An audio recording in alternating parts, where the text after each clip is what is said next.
Bem-vindos ao Story Talks Café, seu podcast semanal sobre comunicação e negócios. Para você que está nos escutando pela primeira vez, a cada programa, eu, Bruno Scartozoni, e o meu sócio, Paulo Ferreira, que está aí do lado, trazemos aqui um convidado incrível para bater papo, tomar café e comer bolo. Paulo, quem é o nosso ilustre convidado de hoje? Olá, Bruno. Nosso convidado de hoje é jornalista, palestrante internacional, TEDx Speaker, professor e consultor de marketing digital e mídias sociais. Atuou durante 5 anos na estratégia digital da Editora Globo e edições Globo Condé Nast nas redes sociais. É autor e organizador de diversos livros sobre as redes sociais e, em 2018, recebeu o reconhecimento LinkedIn Top Voices como um dos 20 brasileiros que mais geram engajamento nesta rede. Com vocês, Cristiano Santos. Caramba, hein, rapaz? Que apresentação é essa? Obrigado, que bom. Paulão, Bruno. Obrigado aí pela oportunidade, pelo convite de estar falando com vocês aqui no Story Talks. Eu falei com vocês já nos bastidores e repito, é um programa que eu acompanho e para mim eu falava assim, poxa, já pensou um dia participar com esses caras aqui? E hoje estou aqui, estou até nervoso, viu? Estou até nervoso. Obrigado aí de novo pela oportunidade, viu? Até parece que você é um cara experiente nos palcos, vai ficar nervoso aqui. Fica. É sempre uma coisa nova, né, Brunão? Não tem jeito. É sempre um público novo e sempre dá aquele friozinho na barriga bom. O Cris, para quem não sabe, né, é um cara que palestra bastante, né? Antes da pandemia, nos palcos aí de todo o Brasil e no mundo, e pós-pandemia, né, obviamente, no meio online. Cris, ainda te dá frio na barriga quando você sobe num palco ou quando você liga a câmera? Rapaz, eu vou até dizer para você que eu acho que hoje em dia me dá mais frio na barriga por causa da câmera, porque a gente não está vendo o público. Eu acho que o fato de não estar vendo o público, de você não estar sabendo qual é a reação das pessoas, me deixa mais assim, digamos, a palavra acho que seria quase inseguro, né? De falar assim, gente, como será que está sendo, né? A gente como professor gosta muito de ler a reação do público. Então eu até falo, o frio na barriga ele sempre vem porque é sempre um público novo, você sempre, assim, por mais que seja o mesmo conteúdo que você está acostumado a falar, nem sempre a gente sabe se a reação das pessoas vai ser igual. Então, até hoje, esse friozinho é da mesma forma. E, de verdade, no online, a sensação de falar e não saber com quem a gente está falando me deixa aí um pouquinho aí tremendo. Não tem jeito não, viu?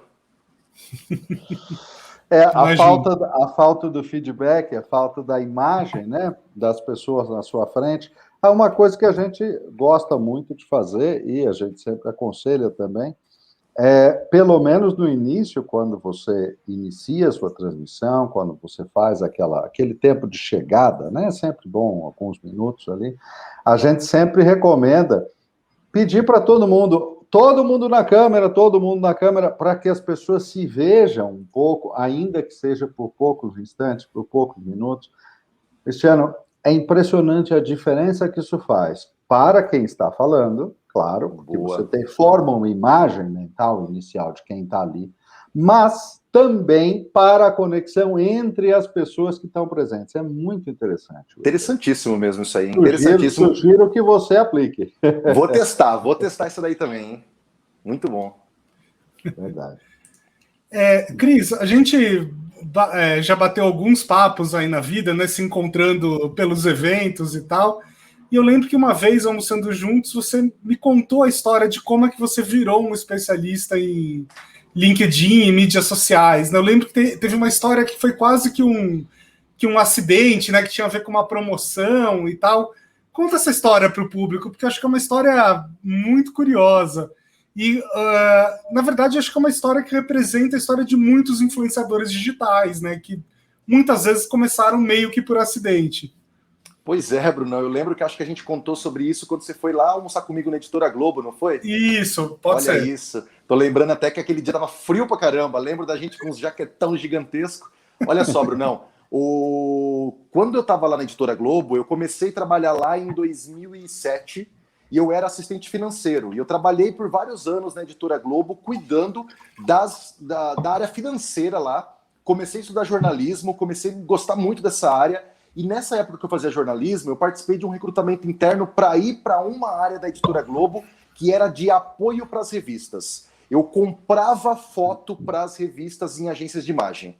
E aí eu era estudante de jornalismo e tinha rede social, isso era 2009 já, só para encontrar fotógrafo internacional. Então pensa, estava saindo do Orkut, indo para Facebook naquela época tal.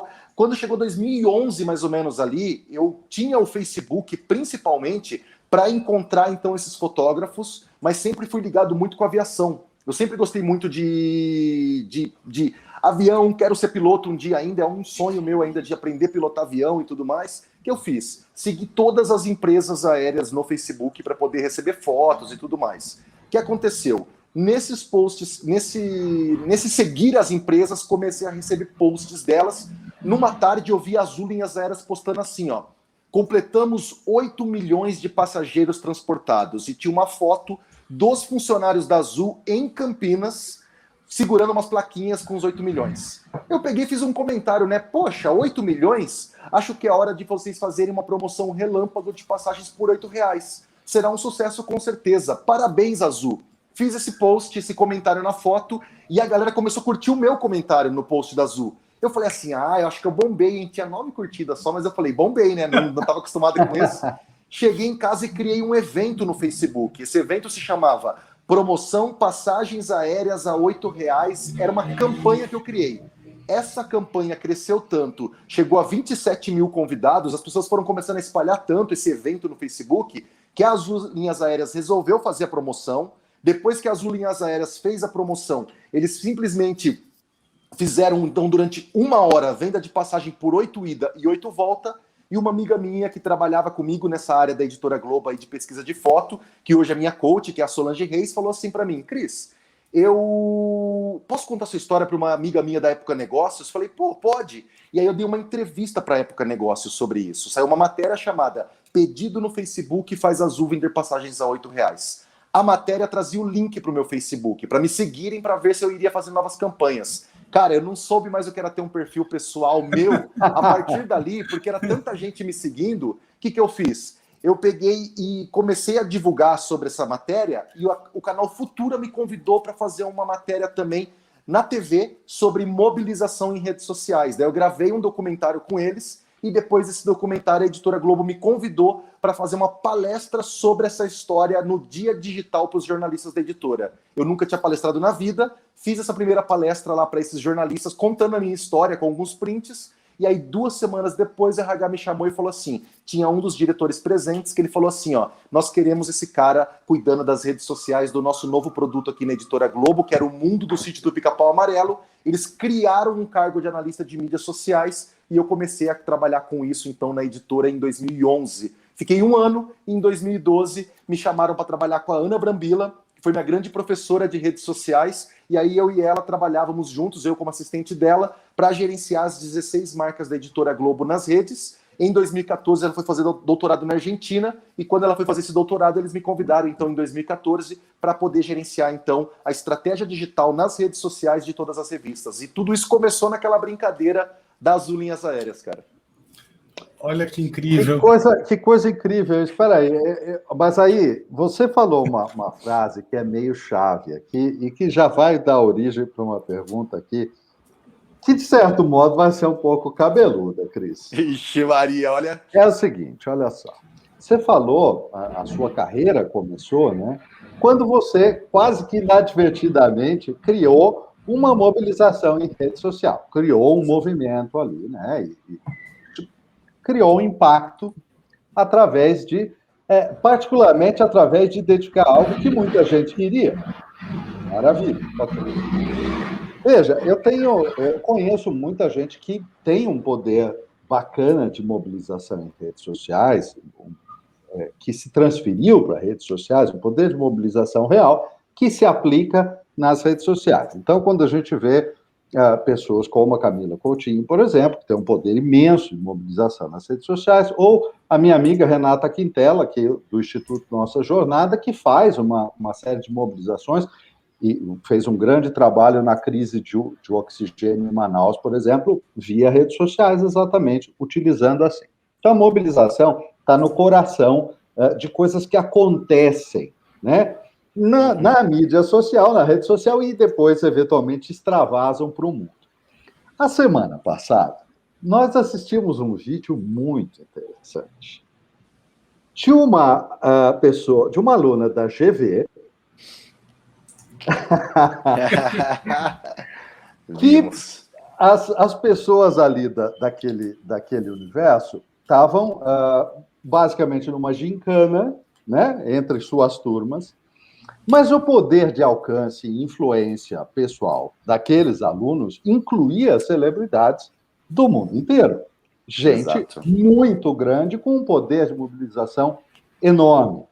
E veja, isso ao mesmo tempo que virou, por um lado, um meme, uma piada, por outro lado, me traz, e eu fiz essa pergunta para o Bruno quando ele me passou esse vídeo, e a faço para você agora.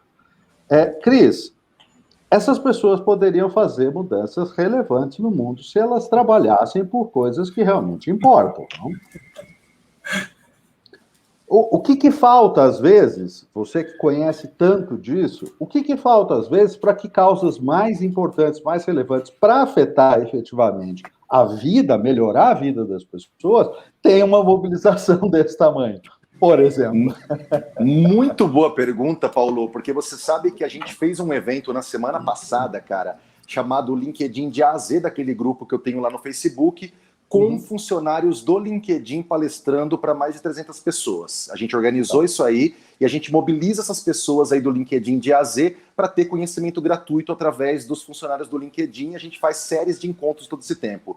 E um dos assuntos que a gente citou foi sobre a questão da viralização no LinkedIn de posts que têm um storytelling gigantesco, mas que muitas vezes são histórias inventadas, histórias criadas, e que tem mais de 20 mil curtidas, milhões de comentários, e isso faz com que muita gente fique assim, ó, poxa, eu fico chateado porque eu escrevo coisas bacanas no LinkedIn, faço conteúdos legais e não viraliza. Agora, pessoas que escrevem esses textos assim de, vamos dizer assim, textos que acabam sendo aquele clichê barato para poder ganhar like, a gente até chama assim que são os clickbaits do LinkedIn, tem força. E perguntaram isso para o editor do próprio LinkedIn. Falou assim para ele, por que de repente a gente vê as pessoas, por exemplo, engajando demais nesse tipo de post? Não tem como o LinkedIn barrar isso? Ele falou assim, olha, a gente pode tentar trabalhar na engenharia para identificar esse tipo de conteúdo, a gente pode tentar ver se de repente de alguma forma a gente identifica se isso não está sendo spam, mas ele falou uma coisa que aquilo ficou marcado para mim. Inclusive, até vi um post de um cara hoje, até respondi o comentário dele, porque aquilo ficou muito assim, ó. Ele falou assim, o grande problema é que um pouco desses posts fazerem o sucesso que eles fazem é por causa do próprio público que gosta desse tipo de coisa. Então, quando eu vejo esse tipo de, por exemplo, assim, esse tipo de situação como aconteceu da GV, a gente até fala assim, poxa, as pessoas poderiam mobilizar, e a gente vê muita gente mobilizando pessoas em torno de causas. Mas, infelizmente, ainda em rede social, as pessoas engajam mais em polêmicas e em coisas que são mais de entretenimento. Quando são causas reais, eu ainda vejo assim que, por mais que eu tenha vozes querendo engajar com aquilo, as pessoas não se interessam tanto. É até interessante isso, porque, por exemplo, eu vejo lá o René do Voz das Comunidades, cara, ele faz posts, ele engaja pra caramba, ele traz lá um pouquinho da voz da favela pra dentro dos conteúdos dele, mas quando, por exemplo, ele pegou e postou, ele falou assim, olha só que interessante, gente, eu tenho mais de 100 mil seguidores no Instagram, só que os meus stories, por exemplo, não alcançam mais de 600 pessoas. Agora tem gente que às vezes com conteúdo mais divertidinho, vídeo de TikTok, tem 10 mil visualizações. Então assim, tem um pouco da questão de quem posta, mas tem um pouco do engajamento do público também, do interesse que nós temos por... Vamos dizer assim, ó, é que nem post sobre o BBB. Post sobre o BBB agora vai engajar pra caramba. Mas muitas vezes pessoas que estão fazendo posts para arrecadar alimentos, para poder, de repente, ajudar as famílias que estão sem alimentação durante a Covid, não tem o mesmo engajamento que um BBB, por exemplo. Mas isso não só por falta de pessoas que postam, mas por falta de interesse público de quem engaja, sabe? Pelo menos eu sinto isso muito, principalmente navegando pelo Twitter. Eu vejo assim que os grandes trend topics do Twitter são sobre polêmicas ou sobre assuntos mais triviais. coisas que são mais assim, causas, as pessoas não engajam tanto. Tanto é que quando um post viraliza, Paulo, lá no Twitter, você vê pessoas tentando pegar o post viralizado do Twitter e divulgar as causas deles nos comentários. Para ver se, olha, como esse post do Whindersson Nunes tá viralizando, será que eu consigo, de repente, jogando minha causa aqui no comentário, chamar a atenção de quem está vendo essa coisa de entretenimento, por exemplo? Mas aí eu tenho que te fazer uma pergunta que deriva quase da tua resposta, que é assim: as causas sérias têm uma falta crônica de entretenimento na mensagem? Olha, cara, essa você me pegou, hein, cara? Essa você me pegou. Porque o que falta é isso, causas que contem as suas histórias de uma maneira interessante e de entretenimento, porque a gente trabalha muito com o mercado corporativo, Cris, e muitas vezes eu digo, quando a gente está dando cursos in company, né, mesmo que online, mas para grupos de uma única companhia, muitas vezes eu faço esse lembrete com estressando muito esse ponto para eles. Vocês não podem esquecer que entretenimento é um valor em si. Então, quando se fala de gerar valor, você precisa considerar entretenimento nessa história. É interessante você falar isso, porque me passou agora na cabeça uma história que viralizou no LinkedIn e que, assim, ajudou uma senhora que estava querendo emprego e ela colocou uma hashtag chamada Velhinha Mais Disposta.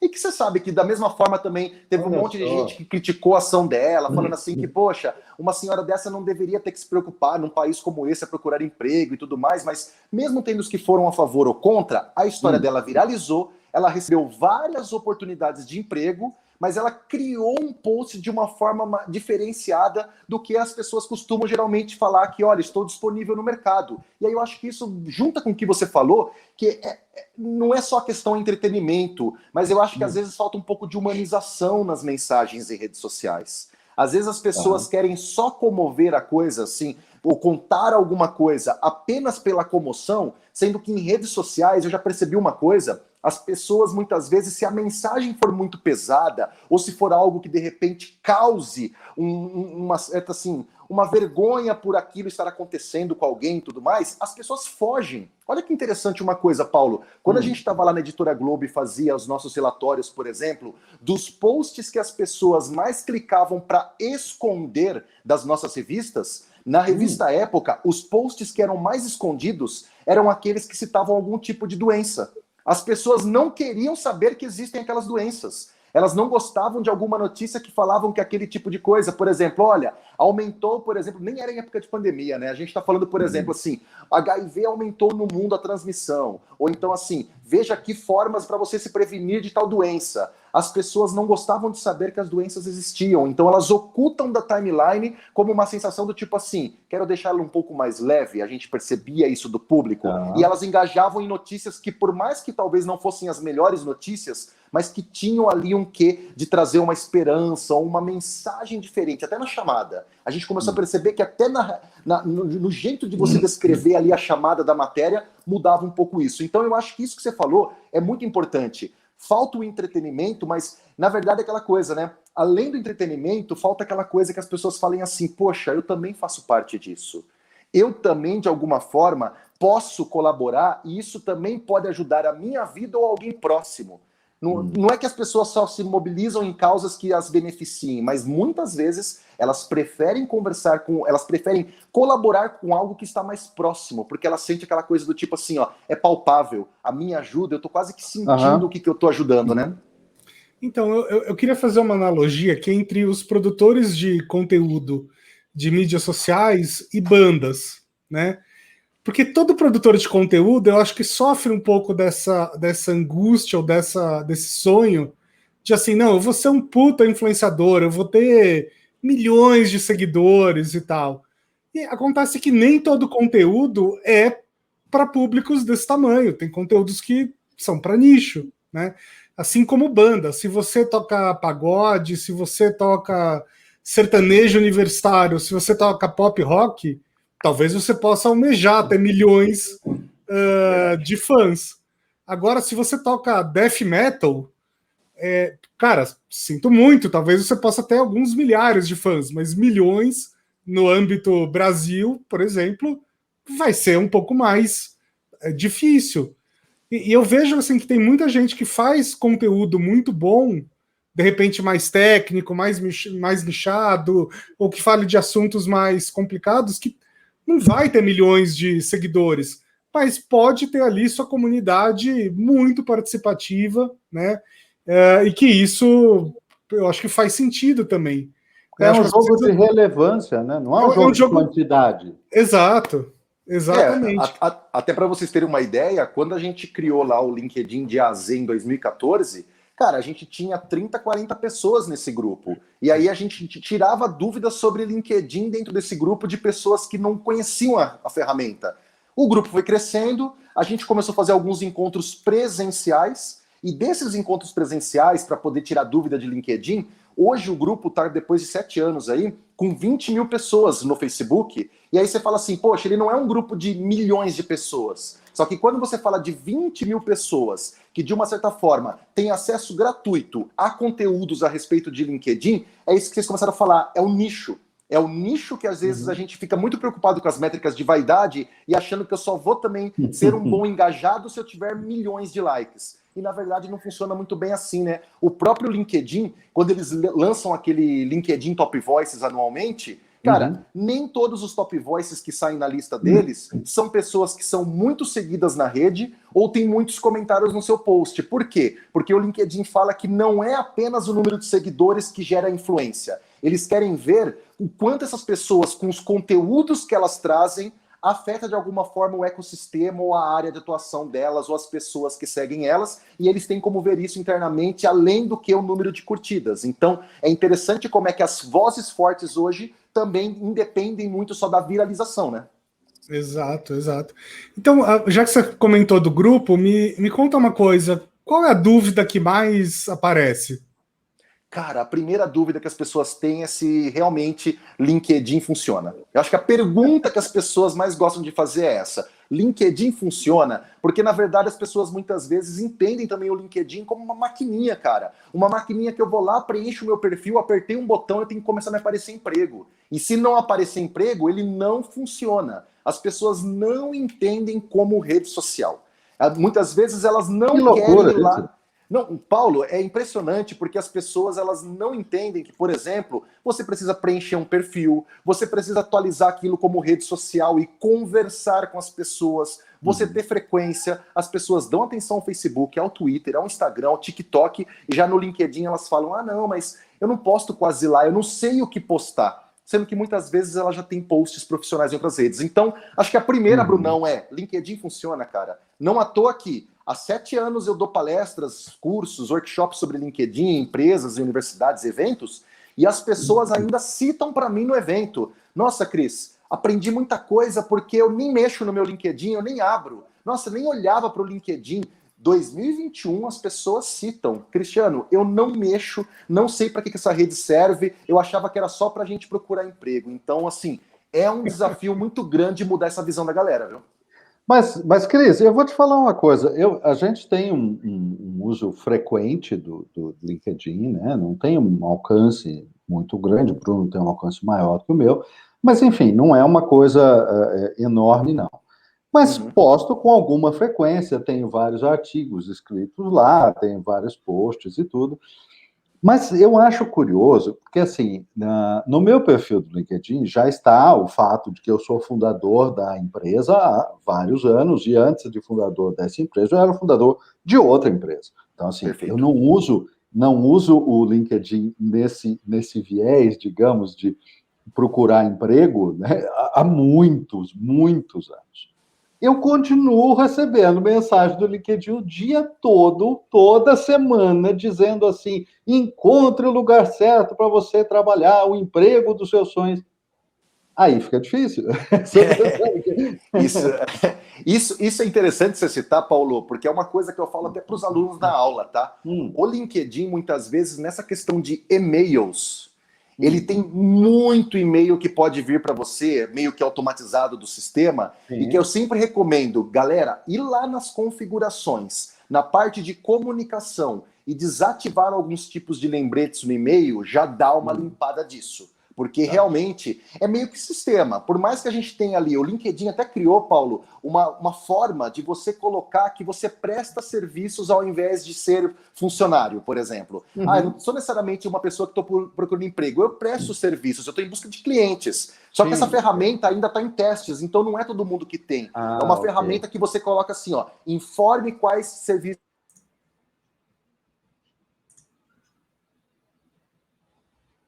Acho que o Cris travou, é isso? Acho que sim, me parece que teve algum problema aqui.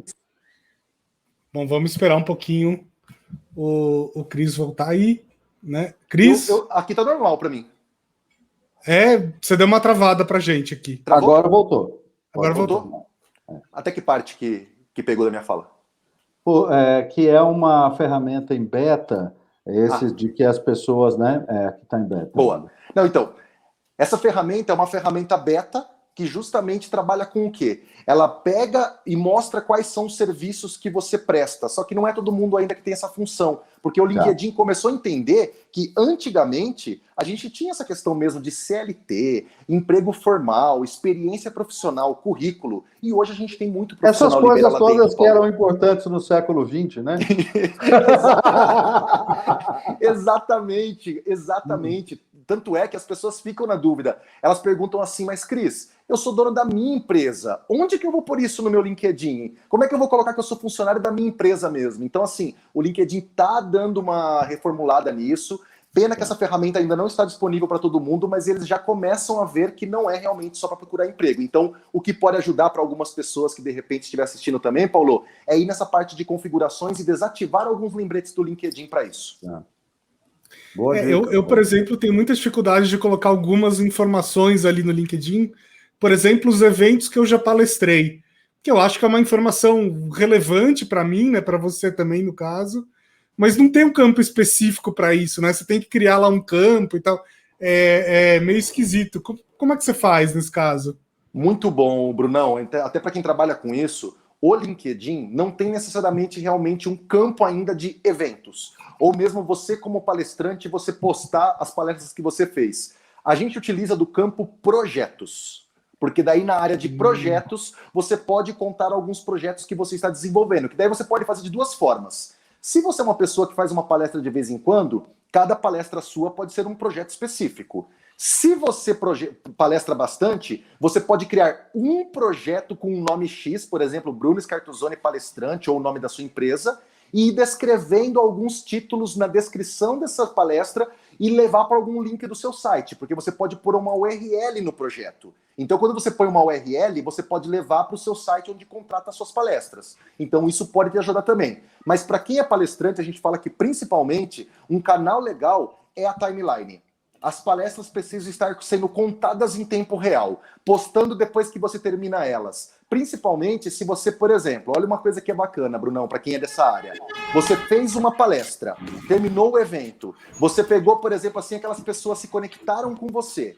Você geralmente faz um post de agradecimento com alguma foto, como o Paulo falou, com a turma toda na tela, assim, ó, todo mundo aqui na telinha com as câmeras abertas. Se você ficou com o contato dessas pessoas, tem o LinkedIn ou o e-mail delas, faça um post sobre aquilo e, se você puder, marque essas pessoas ou mande o link do seu post por e-mail para que essas pessoas, se elas não verem pelo algoritmo do LinkedIn o post, elas tenham a oportunidade de saber que você postou e ir lá interagir. Porque daí, geralmente, são essas pessoas que participaram, que vão lá e interagem, vão lá e falam que gostaram da experiência, vão lá falar alguma coisa bacana que passou com você durante o treinamento.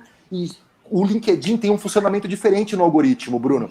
Se a pessoa curte ou comenta um post, aparece para os amigos dela como se esse post tivesse sido compartilhado. Então pensa, se o seu post começar a receber 10 likes de pessoas aleatórias, os amigos dessas 10 pessoas vão ver o seu post também. E pode ser que alguns deles se interessem pelo seu produto, pela sua palestra, e falem assim, poxa, que bacana aquilo lá. Então eu sempre falo, além de preencher no perfil, não deixe de fazer um post, até porque o que você pode fazer depois? Pega esse post com essa palestra e sobe ela para um campo chamado Em Destaque, que daí elas ficam lá em cima, perto do seu título, do seu nome. Porque no destaque você pode pôr vídeos, você pode pôr fotos, e agora o LinkedIn deixa você destacar algum post relevante, algum post que bombou, ou algum post que você acha importante estar lá em cima.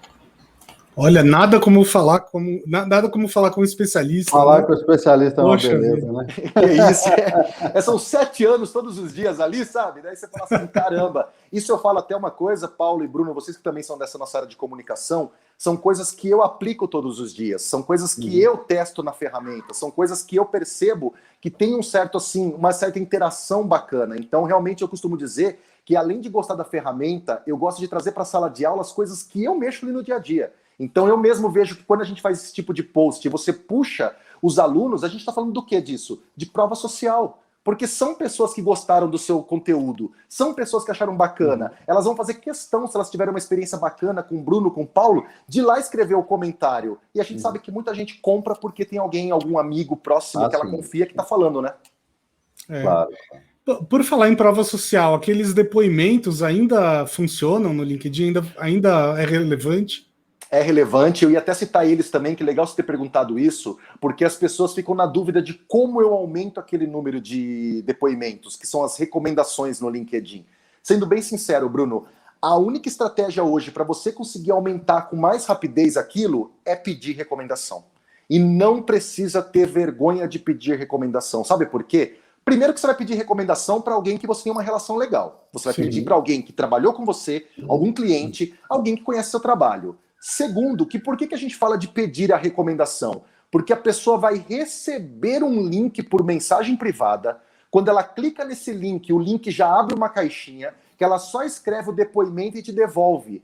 Agora, se a gente esperar alguém vir escrever um depoimento para você, ela não sabe às vezes o caminho, Bruno, que ela tem que abrir o seu perfil, procurar o botão mais, clicar nesse botão mais, clicar no botão recomendar, e aí ela tem que preencher umas coisinhas assim, qual que é o seu relacionamento com a pessoa, tal. É tanto campo que quando é você que pede, adivinha, ela já vem com tudo isso preenchido, ela só escreve sobre você e manda. E tem um detalhe, Brunão, você pode ir lá e colocar ainda uma mensagem personalizada. Ou seja, se você está pedindo uma recomendação para o Paulo e você tem um relacionamento bacana, assim, de amizade com o Paulo, nessa mensagem privada, configure e tire aquela mensagem padrão. Pode escrever assim, pô, Paulão, tô aqui dando uma melhorada no meu LinkedIn, a gente trabalhou junto, será que você poderia deixar um depoimento lá sobre o nosso trabalho em conjunto no Story Talks? Você poderia falar um pouco sobre isso na sua recomendação? Isso ninguém vai ler, só ele. Então, tem que pedir. Inclusive, eu faço isso durante as aulas e falo, alunos, peçam aqui para 5 pessoas, pelo menos durante a aula. Dou um tempinho. Durante o próprio curso, as pessoas começam a receber alguns depoimentos e eles falam, Cris, eu não tinha nenhuma. Nossa, eu nem imaginava que as pessoas falavam isso de mim. E a gente fala de novo, né, Bruno? A gente acha que para nós não é tão importante. Mas uma pessoa que está stalkeando o LinkedIn, procurando bons profissionais para poder fazer algum tipo de projeto, elas fuçam inteiro e gostam de ler depoimentos, sim. Então, o ideal a gente fala de ter pelo menos ali uns 10 depoimentos por escrito no mínimo. Legal. E atualizados, né? Acho que isso é importante também. Até porque eles vêm por data de recebimento. Então, se a sua última recomendação foi em 2019, aí o pessoal vai falar assim, opa, acho que esse rapaz não trabalhou mais não. Exatamente. Exatamente. Muito legal. Cris, deixa eu te fazer uma outra pergunta. Você sempre fala sobre a Dona Nair nos seus posts, né? Para quem não sabe, a Dona Nair é a mãe do Cris, uma senhora super simpática e tal. Primeiro, quero saber se está tudo bem com a Dona Nair. Graças a Deus. Segundo, que bom. Mandar um abraço para ela. E segundo, quero perguntar exatamente por que você faz isso? Qual que é a estratégia por trás de usar sua mãe como uma personagem dos seus conteúdos? Show, cara. Legal você perguntar isso, porque é uma dúvida que bastante gente tem, e até vou te contar de onde isso foi originado, tá? Eu fui uma vez minha primeira palestra, assim, em grandes eventos na vida, foi em 2015, no evento Share, que inclusive nós nos conhecemos pelo evento Share, né, Brunão? Lá em 2015, no Share Brasília, né? Só que antes do Share Brasília, eu tinha palestrado no Share Porto Alegre, em março de 2017. E aí o que aconteceu? Eu estava montando a palestra e tudo mais e tal, e aí na hora que eu estava terminando de montar a palestra, eu peguei e falei assim, poxa, minha primeira palestra na vida, né? Aí eu falei assim, pô, eu vou pedir pra galera, pelo menos, se tirar alguma foto, me mandar depois para poder fazer um registro, porque assim, era um sonho ser palestrante. Para vocês terem uma ideia, eu sempre quis ser professor, assim, tal, tanto que quando eu era moleque, eu tinha 14 anos de idade, eu criei uma escolinha no fundo de quintal da casa de uma tia minha, em Várzea Paulista. Ela tinha uma casa em construção, daí eu coloquei tábuas e latas e montei uma escolinha para ensinar crianças de 5 anos a ler e escrever. E aí eu fiz essa escolinha, minha mãe me deu uma lousa assim tal, e eu tinha lá 14 anos e ensinava essas crianças. Aí eu fazia uma lista de chamada para poder pegar assim, ó, e chamar as crianças. Eu coloquei o nome de todas as crianças da rua para poder ter lista de chamada, mas quem era só 3 alunos, que eram meus primos, que estavam ali todo dia. E todo dia eles ficavam brincando ainda, falando faltou. Nem sabiam que estava matriculado essa galera da rua, mas tudo bem. Minha mãe brincava assim comigo: calma, Cristiano, que um dia você vai ter uma escolona de verdade. Ela falava assim: um dia você vai brincar de escolinha de verdade. E aí, quando eu peguei e fui fazer essa primeira palestra, eu peguei e falei assim: poxa, minha mãe sempre me incentivou a dar de ter uma escolona de verdade. Aí eu falei assim: poxa, eu vou pedir pra galera fazer alguma foto para mim, até para eu poder homenagear minha mãe, que sempre, de repente, falava que eu ia ter uma escolona. E aí eu fiz um slide com a hashtag do evento e falei quem pudesse postar com a hashtag do evento, porque eu queria mostrar para minha mãe, que era uma pessoa que sempre me incentivou desde moleque, que eu ia ter uma escolona de verdade. E coloquei a carinha dela de surpresa no slide. Eu falei assim, ó, inclusive, se vocês esquecerem de mandar uma fotinha, Dona Nair está de olho. E aí aparecia a carinha dela no canto. Quando aparecia a carinha dela no canto, a galera começou a dar risada e aí choveu de foto. Choveu de foto, eu cheguei em casa e aí tinha um monte de mensagem assim: mostra essa pra Dona Nair, aquela linda, Dona Nair, sou famosa. Eu li isso pra minha mãe, mostrei, aí minha mãe falou assim: nossa, então agora eu sou famosa da internet, eu vou gravar um vídeo pra eles. E gravou um vídeo através do meu Instagram.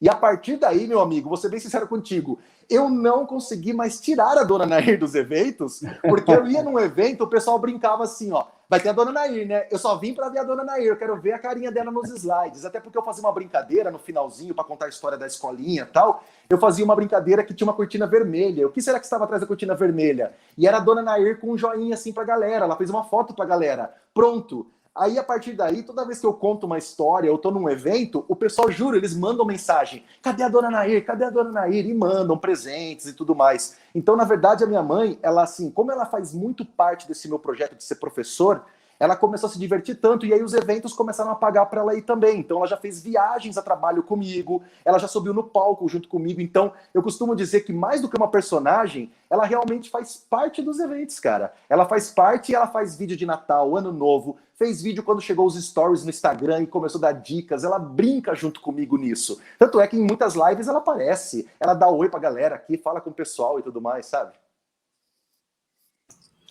Uau! Sensacional essa história. É incrível muito como legal. É que ela entrou, né? É. Não, assim, no fundo você está contando uma história sobre relações familiares para o seu público, né? Toda vez que você traz a Dona Nair ali. E essa história também acaba, como é que eu vou dizer? Também acaba trazendo alguns valores para você como profissional, né? Pô, porque o Cristiano Santos é aquele cara que é familiar, que é bacana com a mãe, que agradece toda a trajetória dele a quem sempre apoiou, né? Enfim, você sabe disso, mas eu queria falar isso aqui para os nossos ouvintes. Olha que legal, como uma coisa básica, né?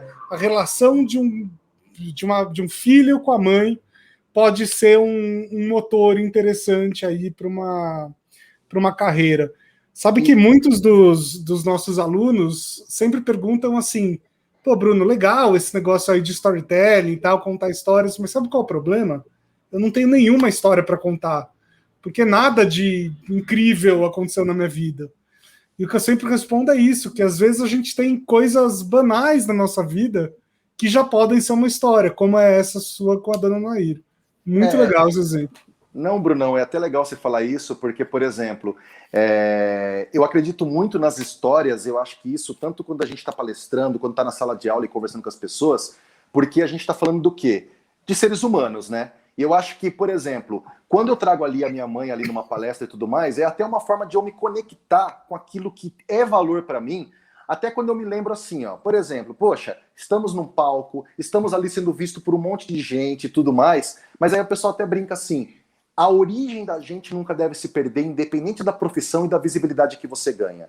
E eu acho que essa história, eu gosto de contar como professor, Porque, assim, as pessoas olham a gente agora aqui fazendo essa entrevista, batendo papo, e costumam achar que o Cristiano Santos sempre foi o Cristiano Santos. Top Voice, LinkedIn, palestrante internacional. E eu sempre costumo dizer que não.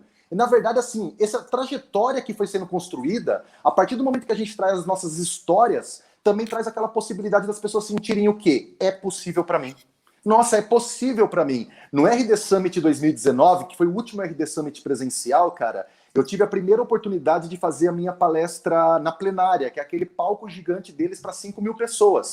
Eu tinha participado de outros anos, que eram nos palcos menores, e pela primeira vez eles me convidaram para o palco maior. E aí o que aconteceu, cara? Eu fiz a palestra e tudo mais, fiz lá 40 minutos sobre LinkedIn, dando dica naquele palco, aquele monte de gente. Aí quando chegou no final, eu falei assim, poxa, o pessoal já está acostumado a ver a fotinha da minha mãe no final e tal, RD Summit, 5.000 pessoas, o que eu posso fazer diferente? Aí minha mãe gravou um vídeo, e ela pegou e falou assim, e aí RD Summit, seus lindos, não sei o quê, e começou a mandar uma mensagem em vídeo. E aí quando ela terminou de fazer o videozinho dela, eu contei a minha história, por exemplo, de como eu fui começando a minha carreira, mostrei a foto do Cher, e mostrei a foto original da minha escolinha, porque eu tenho essa foto. Minha família uma vez achou essa foto nos arquivos e tem a foto com as crianças fazendo um bolo de aniversário surpresa dentro da escolinha, eu com 14 anos de idade, eles cantando parabéns.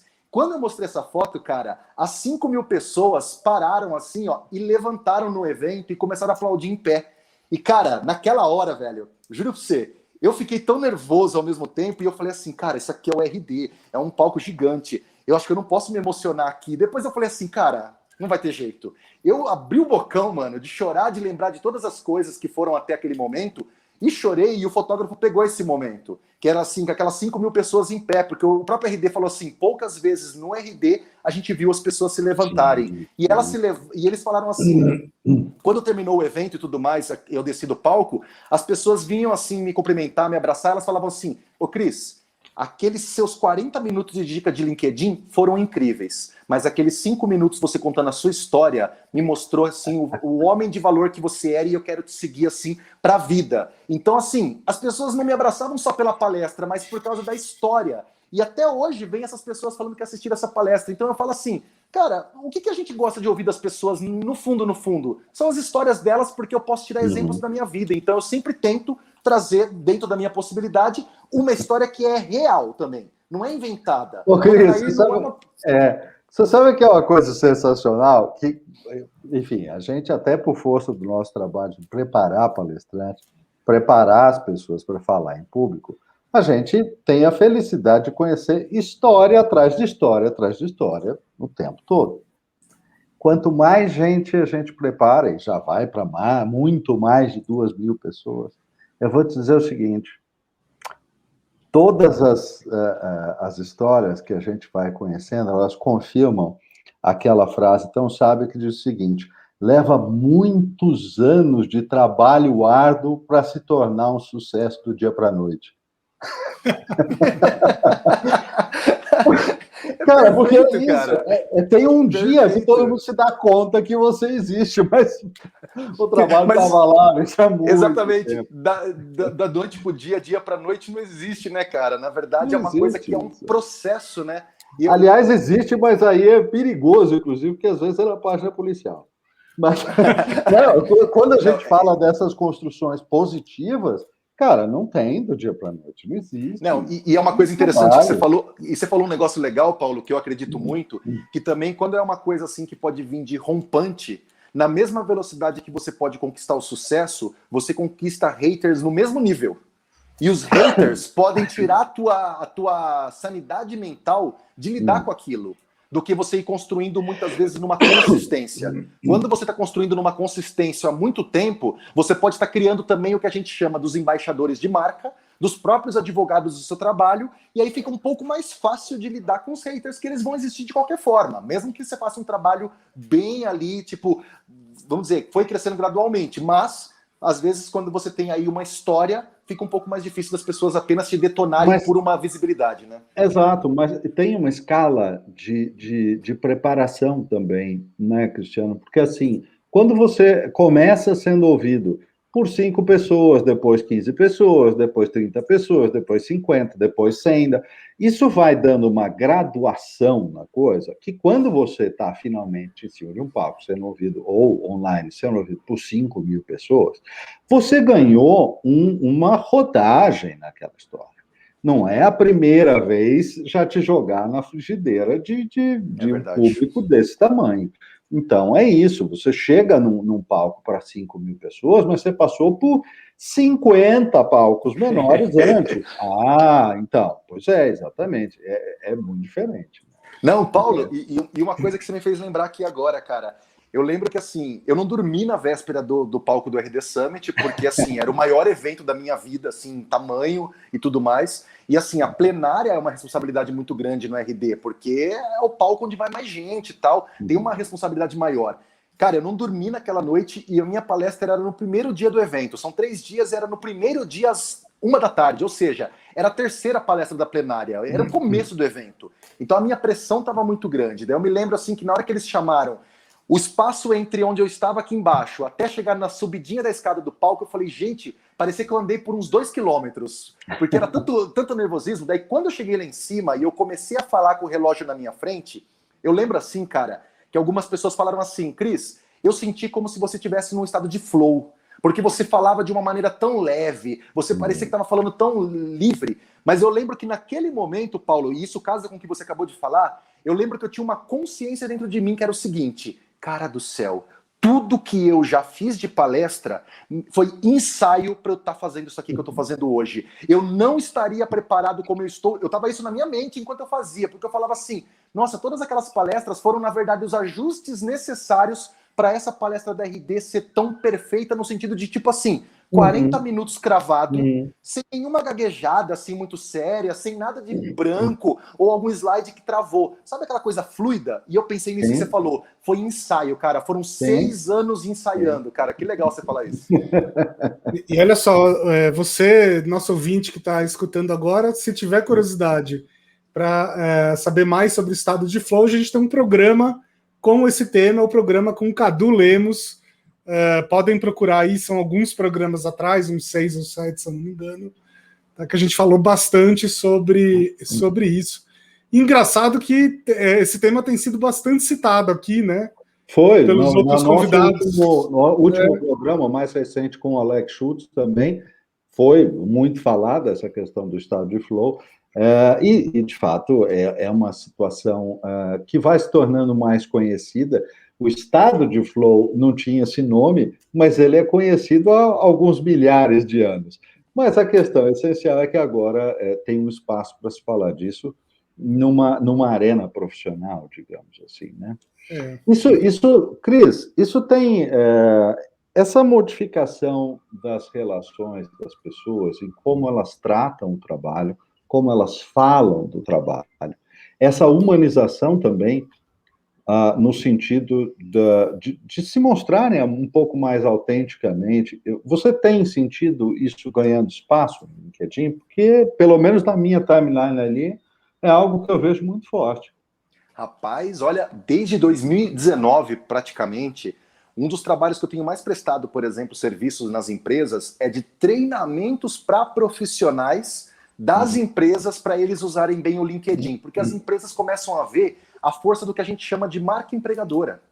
Na verdade, saiu uma matéria no próprio Mark, o ano passado, eu achei muito interessante que ela fala assim, ó, perfis no LinkedIn viram espelhos das empresas. Ou seja, eles começaram a perceber que os perfis pessoais são tão importantes quanto o perfil empresarial da empresa dentro do LinkedIn. Por quê? Primeiro que perfil pessoal tem muito mais alcance do que perfil empresarial orgânico, sem anúncio, sem nada. Segundo, que é muito mais fácil uma pessoa se interessar em trabalhar numa empresa se ela começa a ver que tem um profissional lá que inspira ela, que pode ser um possível gestor ou alguém que ela fala assim, poxa, eu queria trabalhar com essa pessoa. E se ela fala que o clima daquela empresa é legal, poxa, ela está escrevendo isso aqui no LinkedIn, ela não é forçada a escrever. Se ela está escrevendo é porque deve ser legal mesmo. Olha a prova social de novo, né? Então esse movimento das pessoas se mostrarem está ficando muito grande. Inclusive, aumentou bastante o que a gente chama de post status. O que é o post status? Aquele que não tem foto, não tem vídeo, não tem link, não tem enquete. É apenas escrito. E é um formato depoimento mesmo, assim, em primeira pessoa,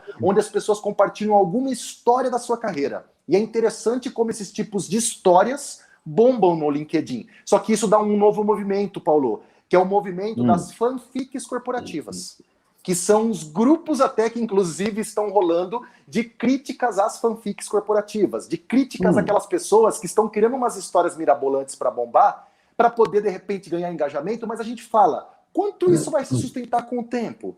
Será que você vai chamar a atenção de um recrutador ou de uma pessoa, de um cliente, só porque você tem um post com 20 mil curtidas, mas é que uma história que você fala assim, ó, estava tomando meu café na padaria e um candidato passou correndo e pisou numa poça de água, emprestei minha bicicleta para ele, ele pedalou, fomos juntos, ele conseguiu emprego, nos abraçamos. Isso é muito forte no LinkedIn e é uma crítica gigantesca porque os algoritmos dão valor a isso. Então, assim, também as pessoas têm que começar a perceber que ao mesmo tempo que elas ganham esse espaço, poxa, agora eu tenho voz, agora nós temos que nos mostrar, agora eu tenho como mostrar o trabalho da minha empresa, elas precisam saber como fazer isso. Porque, por exemplo, Nubank há um tempo atrás fez um post no blog deles falando que um rapaz era líder da comunicação LGBTQI+, e esse líder deu dicas, então, de como essa comunicação tem que ser diversa nas empresas. E fez o post na página da Nubank.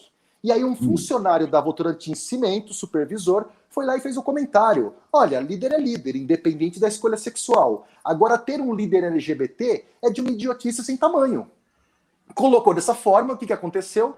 Ele foi demitido da empresa e a Votorantim fez um pedido de desculpas na página corporativa pela atitude do funcionário. Por quê? Por causa desse tipo de discurso e tudo mais, homofobia e tal. O que a gente está querendo dizer com isso? Que não é só a voz e o espaço para você falar um pouco mais humanizado. Tem formas também. A gente tem que tomar um cuidado também para não ir muito além da conta, porque senão você pode queimar tanto o seu nome quanto o nome da empresa, né? Ah, é. Sim. A gente tem discutido muito isso, até eu e o Paulo e tal, sobre a importância das pessoas pensarem, né, com muito carinho, refletirem muito sobre as palavras que elas usam em determinados temas, né? Porque muitas vezes a gente vê, inclusive, pessoas que não necessariamente pensam de um jeito errado e tal, mas falam alguma coisa que pode ter uma dupla interpretação ali, e aí, de repente, pum, acabou a carreira da pessoa, né? Ou gerou toda uma polêmica. Fica marcado por uma redução, que foi uma frase infeliz, né? Uma frase infeliz, motivada, às vezes, por uma situação, algo que deu um gatilho ali, a pessoa foi lá e respondeu meio de uma forma mais simplista e, às vezes, até de uma forma que eu qualifico, Cris, como uma forma que é forma de diálogo pessoal. Porque se nós estamos três numa mesa de bar, batendo papo, você sabe que algumas coisas vão sair de uma forma, entre aspas, mais tosca, menos trabalhada, porque estamos ali próximos, batendo papo. E as pessoas vão ficando à vontade na rede social e, eventualmente, aquele negócio está aberto ali o tempo todo, ele está e tem que interagir, tem que participar, e, de repente, ele está postando toscamente, como se ele estivesse conversando com um amigo no bar. É fatal isso. É fatal. Exatamente. Exatamente. Teve, por exemplo, um supervisor da Latam, que estava lá naquela época da Copa na Rússia. Ele estava de férias, curtindo lá, não estava em horário de trabalho, mas eles fizeram aquela atitude infeliz de fazer algumas meninas russas gravarem palavrões brasileiros. Fazia elas repetirem os palavrões. O que aconteceu? Vazou o vídeo e ele estava lá no meio ali na turma fazendo graça. E aí descobriram e começaram a ir na página do LinkedIn da Latam falar: poxa, olha o que o supervisor de vocês lá está fazendo. E aí, o que aconteceu? Ele foi demitido, mesmo não estando em horário de trabalho, mesmo ele não tendo feito um post em rede social sobre isso, mas porque a partir do momento que as pessoas conseguem te rastrear nas redes sociais, elas vão, de repente, fazer as denúncias e tudo mais. Então a gente tem que tomar cuidado, igual você falou, é no on e no off também. É no off porque o que está acontecendo no off pode ser levado para o on de uma forma, igual o Bruno falou, a nossa carreira pode ser destruída assim em minutos, cara. E antigamente não era fácil descobrir onde alguém trabalhava, né? Hoje em dia.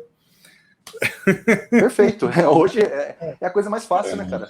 Agora, me diz uma coisa, Cris, você estava falando de haters, né? Agora a gente está falando um pouco sobre cancelamento, de uma certa forma. Você que é um cara aí todo simpático, não briga com ninguém, não faz post sobre política, você tem haters? Você já foi cancelado? Cara, olha, graças a Deus, eu vou te dizer uma coisa. Eu dificilmente, em 7 anos de carreira, eu tive hater nas minhas redes sociais, nos comentários, nos posts, nos e-mails e tudo mais. Eu acho que assim, até quando parecia ser um hater, era só uma discussão um pouco mais assim profunda em relação a alguma coisa que a pessoa não concordava naquele momento. Mas eu sempre fui muito assim tentando colocar uma coisa do tipo, como é que se diz? Eu sempre tentei amenizar a situação e tentar colocar aquela coisa da comunicação não violenta. Por quê? Aí eu vou explicar uma coisa interessante, que é uma coisa mais pessoal. Já que a gente está falando um pouco sobre histórias, eu, Cris, em 2014, eu passei por alguns problemas pessoais, financeiros e tudo mais. Lá no comecinho da minha carreira mesmo, lá de palestrante, professor, trabalhava na Globo. E aí, por causa de uma crise depressiva, eu fui diagnosticado com transtorno de ansiedade generalizada. E aí a TAG, quando eu fui diagnosticado com isso e tudo mais, eu tive que começar a fazer um tratamento e esse tratamento dura até hoje. Dura até hoje. E eu acho muito interessante que uma vez no Social Media Week, eles até me pediram para contar essa história numa palestra. E eu contei uma história um pouco mais pessoal por trás disso. Por quê? Porque a partir do momento em que eu sei que, por exemplo, é uma limitação minha, eu sei que eu tenho que tomar um cuidado porque algumas coisas podem disparar alguns níveis de ansiedade em mim maior do que em qualquer outra pessoa. Então, por exemplo, eu sei que se eu colocar algum tipo de polêmica nas redes sociais que gere alguns tipos de debates mais acalorados, quem vai ficar muito mal com isso sou eu depois. Então eu tenho minhas opiniões, minhas convicções e tudo mais, mas tento evitá-las debater nas redes sociais, porque muitas vezes na rede social não tem debate, tem só ataque. Você mesmo sabe disso, né, Brunão? A gente vê lá, Brunão, eu vejo nos posts. Sabe o que eu brinco, Bruno? Comigo mesmo? Eu falo assim, ó, eu não suportaria, levando em conta a minha tag não suportaria ir dormir com aquelas pessoas falando naquele tom comigo. Então, olha que engraçado. Na verdade, eu preciso ter alguns controles internos, e eu converso isso com algumas pessoas, com a minha terapeuta e tudo mais, e acho isso interessante de se citar, porque cada um sabe as suas limitações. Então eu falo assim, cara, então se é para de repente assim, eu usar as redes sociais para poder fazer alguma coisa, que eu use as redes sociais para falar dos meus bastidores de trabalho, que eu use as redes sociais para poder contar de algum evento que eu vou fazer, ou que eu dedique para as pessoas e ensine elas. Então a minha rede social é para usar como professor Cristiano Santos. E isso foi uma coisa que eu coloquei como a minha persona dentro de redes sociais para evitar alguma coisa que eu sei que depois quem vai sofrer sou eu internamente, sabe aquela coisa? Então acho que com isso, Brunão, eu criei um ambiente que evita o hater. Porque assim, eu tô ali como professor, fazendo um monte de evento presencial e online gratuito, dando um monte de dica de graça. Semana passada tinha mais de 1.000 e poucos inscritos nesse evento do LinkedIn de AZ, que é de graça. Um monte de coisa lá praticamente que eu faço ali o tempo todo é grátis. Se a pessoa ainda assim quiser atacar, daí eu falo, poxa, aí eu acho que o problema não é meu não, viu? De verdade, cara. Eu acho que tem uma chave muito importante que você mencionou aí, Cris, que é a chave da persona, do que você colocou exatamente que é isso, né? A gente, quando tem uma vida pública, quando a gente tem uma forma de visualização aí que é maior, né? Maior porque, enfim, tem milhares de pessoas seguindo, muita gente que você não conhece pessoalmente, não sabe exatamente quem é. É uma foto e um nome dentro de uma lista, mas você não sabe quem são essas pessoas. Então é natural que exista este raciocínio de escolha. Peraí, qual é a parte de mim, qual é a parte do meu discurso, quais são as opiniões que eu quero colocar aqui, que sejam, inclusive, relevantes para aquilo que eu estou comunicando. Porque o fato de que eu tenha opiniões, bom, ok, eu sou uma pessoa, então eu tenho opiniões. Desde a política brasileira até qual é o melhor feijoada de São Paulo, ou com o que for. Mas elas são completamente irrelevantes.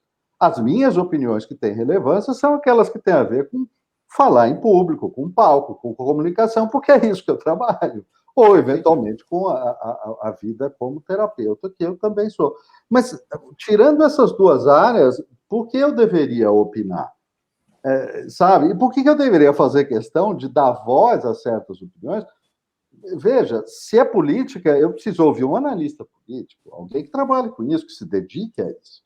E se é o melhor para de São Paulo, eu também devo ouvir alguém capacitado para isso. Eu tenho o meu gosto e a minha opinião, mas ela não deveria ter espaço. Então, esse recorte que você identifica é uma chave extremamente importante, mas eu acho que as pessoas nem sempre se dão conta disso. Né? Eu acho que liga com o que o Bruno falou sobre a cultura do cancelamento, cara. A cultura do cancelamento, ela acaba sendo criticada até pelos próprios canceladores, muitas vezes. Porque as pessoas já começam a ver assim, de que até que ponto a gente pode também exigir uma perfeição de todo mundo, e se a pessoa der uma saidinha, cancela. Se ela fizer uma coisinha torta, cancela. De que forma? Qual é o manual que dita qual que é o certo e o errado? Então, inclusive, por essa visão, a gente devia começar o seguinte: cancela a humanidade toda, porque todo mundo erra, e agora a gente começa de novo. Não, e outra coisa, né, cara? E outra coisa, se você for pensar, por exemplo, eu tô ali fazendo meu trabalho, eu tô ali, por exemplo, assim, postando alguma coisa, as pessoas, elas têm o direito de pensar, não pensar e tudo mais. Mas, de verdade, qual que é o fio, assim... É muito... Como é que eu iria falar a palavra, cara?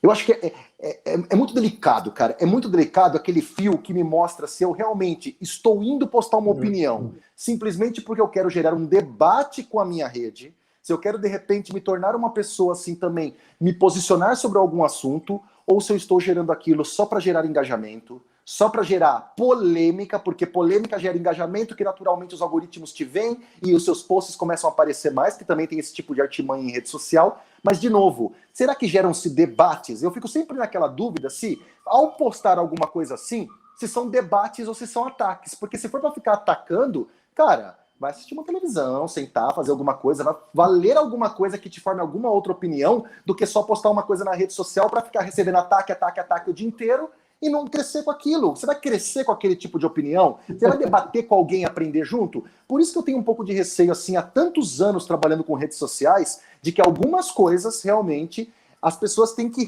se preparar, porque vai vir só ataque. Cara, é interessantíssimo. Eu tô para ler um estudo hoje que eu vi um cara compartilhando aqui num grupo de WhatsApp comigo, sobre o estudo do fenômeno Juliette nas redes sociais. E comparando o fenômeno Juliette com o bolsonarismo. Eu não li ainda. Eu quero ler, porque dizem que é um estudo grande que fala sobre essa movimentação, porque tem gente que fala assim, não suporto mais a torcida da Juliette, não suporto mais a torcida dela nas redes sociais. Mas como assim não suporto mais as torcidas? Não suporto mais as pessoas defenderem um participante de um reality show ou não? Então a gente começa a entender esse movimento de ódio também, cara, é um negócio que se estuda hoje em dia. Então, acho que cada um tem o seu direito, mas cada um também sabe onde é que o calo aperta na hora de provocar uma discussão em rede social, né, cara? Ô, Bruno, vou fazer uma pergunta para o Bruno, então. O Bruno é o famoso por postar questões polêmicas. E aí eu vou te perguntar, então, Bruno, você tem alguma métrica, você tem alguma técnica que você usa justamente para separar essas duas coisas que o Cristiano falou aqui? Porque eu acompanho, obviamente, todos os seus posts, e tem alguns que são altamente polêmicos. Eu bato o olho naquilo e falo, isso não vai dar bom. E, na realidade, a gente vai... Porque você também é seguido por muita gente inteligente, muita gente que debate, que é relevante. Então, surpreendentemente, você vê uma linha de comentários que você fala assim, uau, quantas visões desse assunto que eu não tinha parado para pensar apareceram aqui. Isso acontece e são ótimos posts. E tem alguns que degringolam, né? Eventualmente, que alguém... Tem uma métrica para isso, Bruno? Tem uma baliza aí? Como é que você trabalha com isso? Olha, não tem uma métrica, é uma coisa que vem muito do estômago. Eu ia falar que vem do coração, mas não, vem do estômago mesmo. Naquele podcast que você me entrevistou, eu já contei de onde vem esse meu gosto por polêmicas, né? Enfim, vejam o podcast onde eu sou entrevistado, tá? Eu conto lá porque que eu comecei a fazer isso. Mas o que eu percebo é o seguinte, tem assuntos que já ganharam uma certa maturidade e que dá para provocar e ver o que volta. Agora, tem assuntos que, por melhor que seja o meu argumento, assim, não é a hora de fazer isso. Então, eu tenho sentido muito isso com a questão agora da Covid, né? É natural que está todo mundo muito emocionado, abalado, pele, mexido por esse assunto. Claro. Então, às vezes, eu faço lá uma provocação ou outra e esses posts dão ruim, invariavelmente. Tanto que esses eu parei de fazer, porque assim não é a hora. Daqui um ano, quem sabe, aí pode ser. É interessante isso que você está apontando, porque tem uma coisa do momento, né? E, Cristiano, quando a gente está falando das diversas redes sociais, você tem uma expertise grande em várias delas, como é que fica essa visão do momento? Porque no Instagram, há um tempo atrás, eu tinha sempre a sensação de que as pessoas andavam com o celular a tiracolo e iam fazendo aquilo o dia inteiro, sem parar. Né? Era até cansava de vez em quando. Hoje em dia não me parece uma coisa que esteja acontecendo assim. Mas como é que fica essa coisa do momento versus a relevância? Porque nem todo momento da sua vida é relevante. Perfeito. Isso é interessante porque, assim, a gente separando um pouquinho do que é rede de entretenimento e rede mais profissional, né? Na rede de entretenimento, a gente sabe que o ineditismo chama muita atenção. E aí a gente vê o TikTok, por exemplo, agora dando essa bombada com os vídeos curtos e o próprio Instagram copiando o Reels e até as outras redes sociais tentando criar formatos, faz com que as pessoas, na verdade, tenham essa vontade de trazer o ao vivo sem muita edição, em tempo real, aqui rapidinho, pum. E aí aquela questão de, tipo, a minha vida pessoal, os meus momentos mais, assim, digamos, de diversão, ou dos meus momentos mais íntimos com minha família, com os meus amigos, é o que se torna interessante para as pessoas, porque parece aquela coisa mais real life mesmo. Nossa, é gente como a gente tentando criar uma ideia de que, olha, não é tão maquiadinho quanto o Instagram, não é tão bonitinho e formatado com a foto editada. Quando eu passo pro LinkedIn, essa questão de momentos, eu quero até falar um negócio interessante sobre rede profissional, que é o seguinte, no LinkedIn, realmente, a pessoa que está lá registrando tudo o tempo todo, ela se torna o chato do LinkedIn. Tanto é que a gente até cita que mais do que um post por dia vai te prejudicar. Primeiro que te prejudica porque o algoritmo começa a atrapalhar a própria entrega do seu post anterior que você tinha feito. E segundo, que na verdade aquela coisa é melhor nessa parte de relevância. Você falou uma palavra muito legal, Paulo. Relevância. Muitas vezes você construir um conteúdo mais bacana, você ter uma história mais bem elaborada, assim, você realmente construir aquele texto com mais calma, trazer algum argumento, trazer alguma dica, marcar alguns profissionais envolvidos, tem a tendência das pessoas falarem assim, poxa, o Bruno, quando aparece aqui no LinkedIn, traz umas discussões interessantes, cara, e podem ser as discussões até mais polêmicas, não tem problema, mas é a questão com que eu construí aquilo. O LinkedIn tem uma barra do lado direito, por exemplo, que agora se chama Assuntos Mais Discutidos, e eles trazem algumas notícias que as pessoas estão compartilhando no LinkedIn. Então você começa a entender assim, opa, as pessoas estão falando do barco lá, do super navio que estava encalhado, por exemplo, no canal de Suez, que foi hoje, liberou lá o espaço. As pessoas estavam vendo aquilo entre as notícias mais discutidas. O que aquilo te dá uma ideia, por exemplo, dentro do LinkedIn? De você pegar aqueles assuntos mais discutidos, fazer um post sobre aquele assunto do momento, porque ele está numa relevância, como você falou, é um assunto que as pessoas estão interessadas no LinkedIn, é o próprio sistema que está falando, e aí o LinkedIn tem uma parte chamada boletim dos editores e tudo mais. O que eles fazem? Eles fazem a escolha dos editores. Eles pegam alguns posts sobre aquele assunto e vincula naquela notícia. Então fala assim, pessoal, aqui no LinkedIn estão falando sobre essa notícia. Vejam alguns posts sobre isso. E aí você pode começar a ficar mais visível por isso. Então eu acho que a questão é que, mais do que nunca, o que você está postando, principalmente agora que a gente está dentro de casa, cara. O Instagram, ele morre da... Assim, o Instagram é mais TBT do que o dia a dia hoje, cara. É mais TBT. Porque posta alguma... As pessoas que postam alguma foto, elas vão ser questionadas. Mas espera aí, como é que você postou uma foto na praia agora, hoje, em plena pandemia? Então as pessoas estão vivendo de fotos tudo antigas. TBT, né? TBT. Então, imagina, uma rede perde até a própria relevância que ela tinha do instantâneo da vida real bonita, dos pratos. É o iFood, que é o que chega pelo iFood, que agora a gente posta só a comida. O meu Instagram tem uma parte, um post que é muito interessante, porque eu moro aqui na Serra da Cantareira e de vez em quando eu tenho visitas. E aí eu faço foto das visitas e posto. Então já teve foto do coati, já teve foto do lagarto, já teve todos esses bichos que aparecem aqui. Você mora em que lugar aí da Serra? Que lugar da Serra? Serra da Cantareira, em Mariporã. Serra de Mariporã. São Paulo, isso. Que legal, pertinho de São Paulo. Mais perto de São Paulo que Mariporã, na verdade. Que legal, que legal. É perto daquela estrada da Santa... Tem uma estrada ali que eu acho que é a Estrada Santa alguma coisa. Tem uma estrada entre Mariporã e São Paulo, na Zona Norte. É perto da Estrada da Roseira. Roseira, Estrada da Roseira. Então é legal, legal. Bonito ali. Gosto dessa região. É mato. Eu sou um bicho do mato, eu adoro isso. Nascido no interior, criado em fazenda, amo de paixão. E eu tenho compartilhado muito esses momentos que essas visitas elas não estão impedidas. Cara, isso daí, por exemplo, você sabe, Paulo, que o LinkedIn fez uma palestra esses dias e eles falaram, em junho do ano passado, o LinkedIn liberou stories no LinkedIn. E as pessoas falaram assim, meu Deus, mas o que eu vou pôr nos stories do LinkedIn? E as pessoas estão colocando imagens do seu home office. Já que elas estão em casa, a foto da janela, até para deixar o trabalho um pouco mais leve.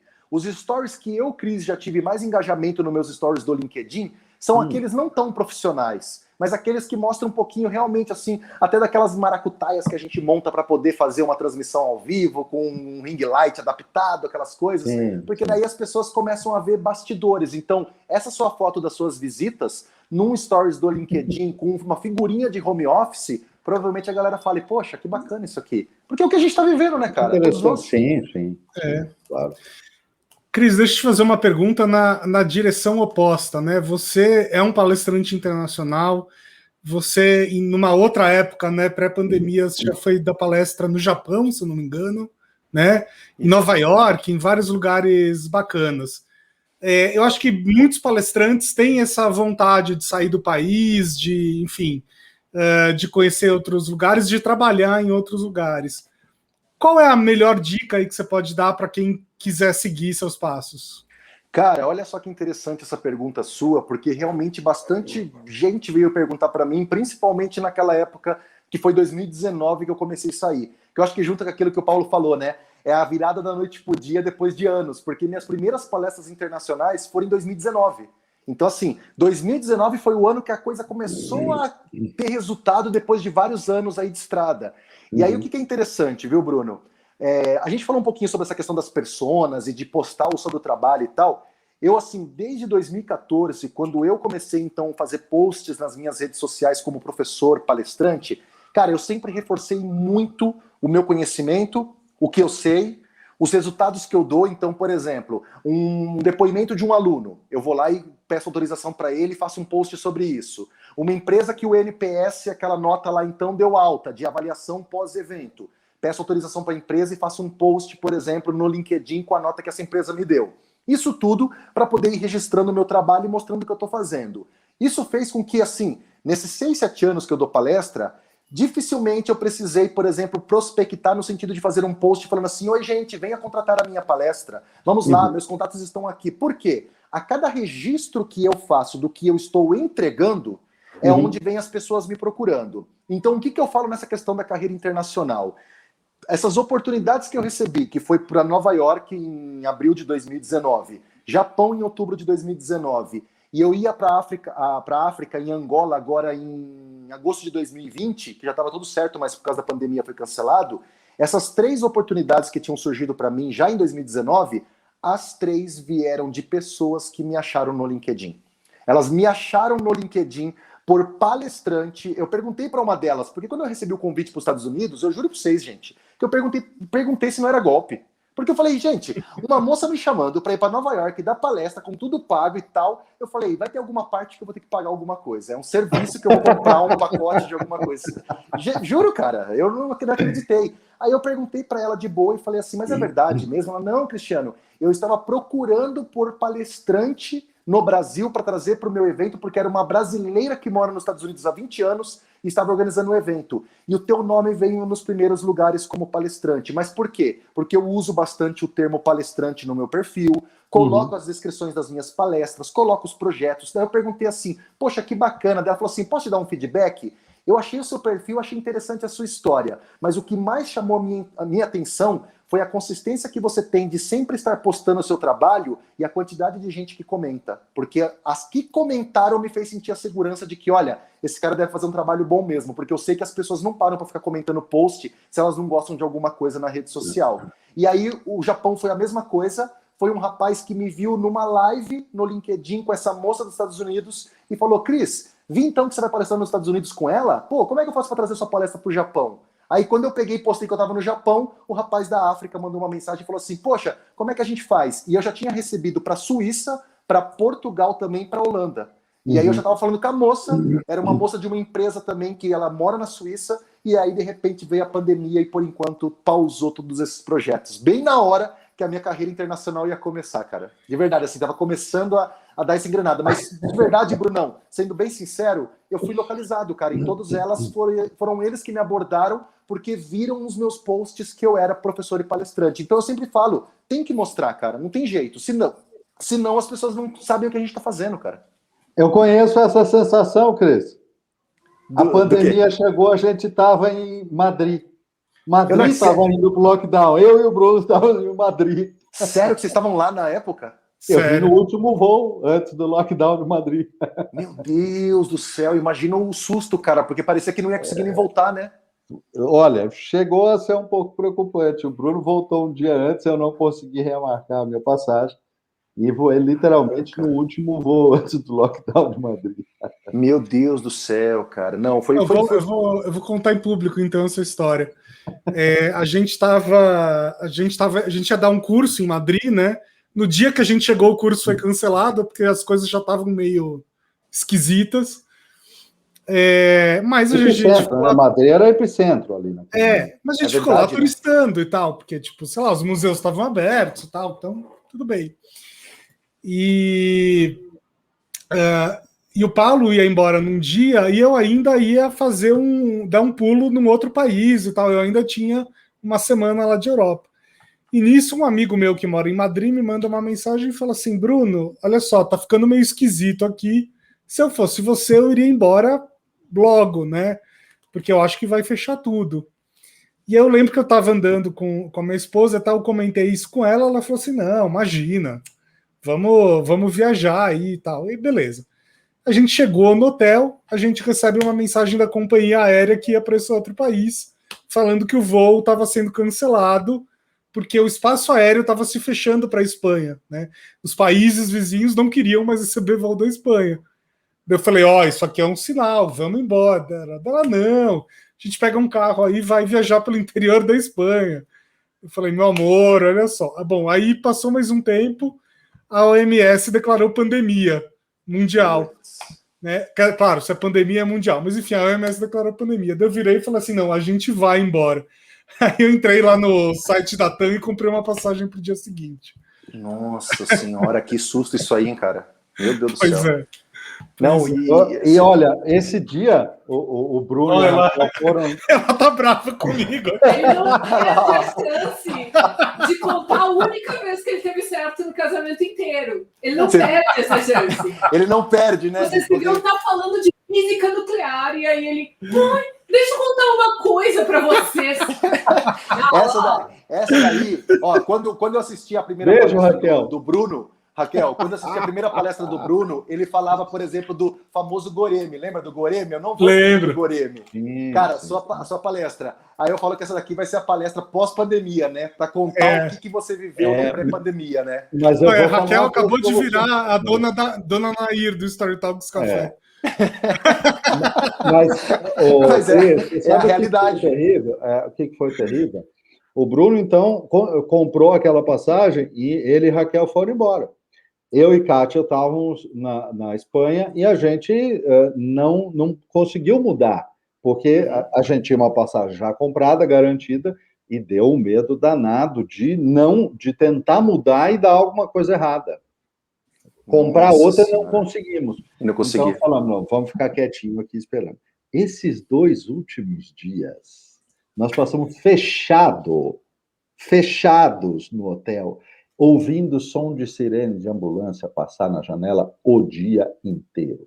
Cara, era aquela cena que a gente estava vendo na televisão. Esses 2 dias foram muito feios. Não, eu imagino, porque assim, pra gente vendo na televisão isso acontecer na Espanha, já era tenso, porque a gente não sabia nada sobre essa doença. Então, realmente era uma coisa que, tipo assim, ouvir uma ambulância era uma coisa totalmente, sei lá, cara. Caramba, hein? Você sabe que você tá falando dessa questão de viagem, assim, você me lembrou uma coisa também que eu queria compartilhar com vocês. Quando eu fui fazer essa viagem pro Japão, né? Que foi em outubro de 2019. Cara, primeira palestra internacional, assim, no Japão, outro lado do mundo, minha primeira viagem. Vocês já foram para Tóquio? Não. Cara, eu nunca tinha ido também, fui só a trabalho para essa primeira vez. E assim, é muito longe. A verdade é que é muito longe. Eu não pensava, eu adoro andar de avião, mas eu nunca tinha chegado nesse nível de distância. É uma coisa 26, assim que não dá para explicar. 27 horas, não é? Foi, assim, com a escala deu 29, sabe? Com a conexão que eu fiz nos Estados Unidos, rápida, ainda deu 29 horas. Então, assim, 30 horas depois você chega e ainda com o fuso horário dá 42. Então, assim, é uma coisa que não dá para explicar a sensação estranha que dá no corpo, jet lag, essa coisa toda. Mas o que foi interessante é que, assim, primeira viagem internacional para o Japão, para poder palestrar, eu estava todo empolgado, ia ter 3 palestras lá no Japão, que o cara estava lá marcando para mim e tal. Cara, eu pousei, eu cheguei no aeroporto lá de Tóquio, eu pego assim, chegou um e-mail para mim, do LinkedIn Tóquio, porque eu tinha marcado uma visita no LinkedIn Tóquio, eu tinha conseguido falar com os brasileiros aqui, me ajudarem em uma ponte lá. Aí tinha assim, Cristiano, podemos antecipar sua visita para amanhã? Eu cheguei numa quarta, né? Podemos antecipar sua visita para quinta e não sexta? Porque está chegando um tufão e não sei o quê. Eu falei, tufão?